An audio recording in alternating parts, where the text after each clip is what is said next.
They leave the classroom. Right.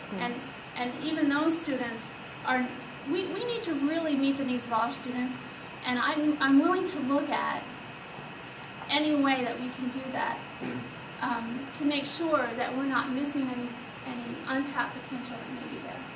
We'll make sure we discover all the gifted kids and get maximum funding from the state. Getting the maximum funding from the state would be a great side effect of meeting all these needs.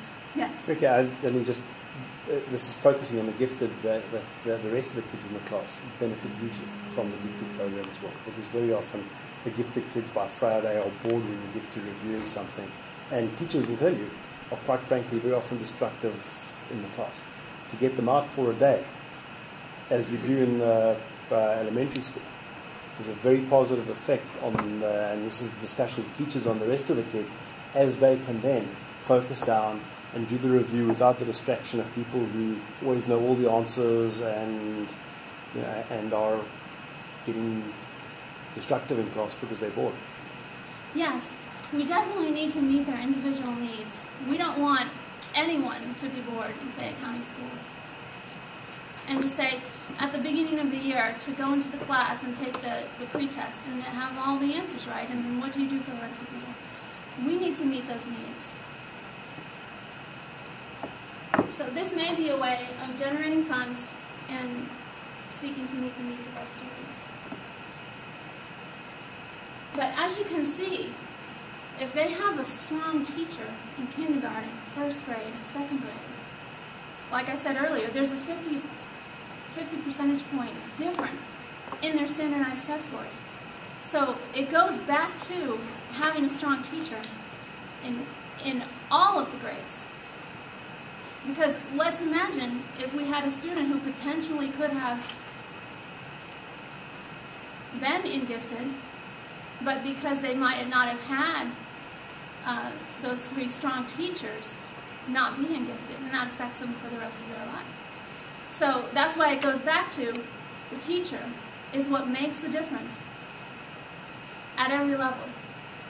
So that's really what's important in our school system, is to know that what our strength is. Teachers, the student having their own motivation, the parents supporting them at home, the community. They are all the ingredients to a successful school system. Kay, are you familiar with the amount of additional resources the state provides for those kids in those programs? I don't have the numbers, but I know that it's additional funding because it supports another teacher for 1 day a week. So they really have their regular teacher, and we're talking about the elementary level, and then the gifted teacher is an additional teacher. Yes? Yeah, just something to think about. You should come in and watch the gifted, because it is a pull-out model in elementary school, you said. If you pull kids out to qualify in a different definition of gifted, you're going to need more teachers, because they will battle. In the core curriculum, the kids are tested in a particular way. So their expertise is they're amazing at language, but the reading and the math is not their strength, and they put in a pull-out model with a bunch of other kids who are at a higher level.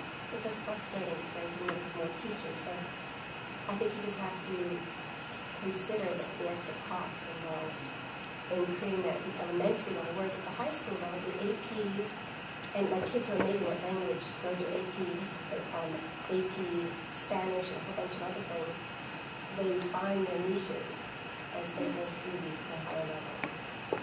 And then also, if we identify those areas of strength, we can start that early and not wait till they're about to go to, about to graduate or in upper levels of high school.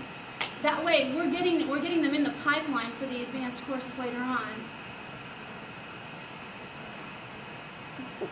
It's already mandated how you get into gifted by the state, correct? Mm-hmm. So wouldn't that need to change to do what you're talking about, to get an additional type of examination to determine if those children that don't meet this group of tests that the state has already determined? In order for the state to help fund these extra teachers that you're speaking of, wouldn't they need to, I'm sure, if they're going to give you money for a teacher, they're going to want to control how you determine what kids get into that classroom, I'm thinking, just based on how government so far has worked. In answer to that, right now, gifted testing is based on teacher recommendation and parent request. So it's not necessarily... To test, yes, but you have to pass these tests to then get in, and those tests are state mandated. How to get into gifted, you can request it, teachers can request that the child take the test, but to get into the classroom, you have to pass these tests. Well, this is the information that I have here about the method by which the testing. So that's from the state? It's from the state of Georgia, yes. I think one thing she's suggesting is if we pay a lot of attention to the quality of the teachers at the early grades, then when a parent or teacher recommends them for testing and they take the standardized test, more of them pass it. Oh, absolutely. I'm not suggesting we don't do any of these things. I'm just trying to figure out, we have a budget problem. We can all agree that, right? We might come from different sides of the fence here, but we can all agree we've got a problem with our money situation. And this sounds to me like we're going to throw some more money at it. And I'm saying, if you're saying that you can get this money from the state, we can't get the other money from the state. So I'm not sure that, and I'm not disagreeing with you. We definitely need to come up with a way to get high caliber teachers to stay here, because we have high caliber teachers. So absolutely, we need all these different things. I agree with you. And we have, free market economics. The teachers who aren't getting paid here, we'll lose the best ones. Absolutely. That's what. So we've got to figure out how to keep them paid, not how to test more kids into a special program we're not going to get money for. Well, to me, it's about the money, but it's about the kids first. To me, it's about meeting their needs. And you're not going to be able to meet their needs unless you get this money situation fixed. Exactly. I get it. I appreciate all that you're saying about this, but I don't know about you, but I want to get to the money part. I am all about hearing all of these things, or going through the slide that you're going to send to all of us and determining all of these things, but how are you going to fix the money situation? Because that's, and you can stop me. That might be part of the presentation. Well, I just meant get to it then. Okay. Sorry. All right. You probably need to watch that. All right. So, thank you for your comments. I agree. We have a serious money problem. Serious. And we need to be able to pay our bills. Definitely. Going back to the advanced classes, the Renzulli model for gifted education, you have the above average ability, you have a task commitment, and you have creativity. Now, we may have some students who don't necessarily qualify for gifted, but who are bright students. And according to the Renzulli model, they've taken these bright students and they've put them in advanced classes as if they were gifted, and they have shown no significant difference in their achievement, because these kids are the ones that are working hard. So it's really all about effort.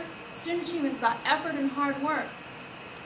It takes intelligence, but if we combine that with effort and hard work, we can take the bright child and really have them excel as well.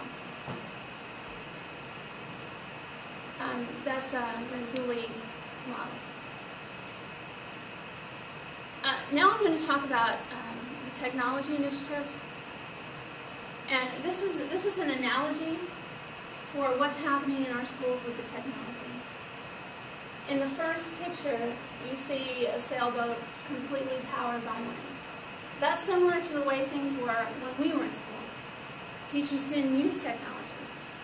Or an overhead projector or a film strip was the technology. And you might go into that one room where it's always dark and the teacher's always showing a film strip. So we have that first no technology. Now look at what happens over here with these other in-between ships. They've taken the technology and they've put it on with the sailboat. So what happens sometimes? These ships would just catch on fire. Lots of problems with these in-between models of these ships. They didn't really know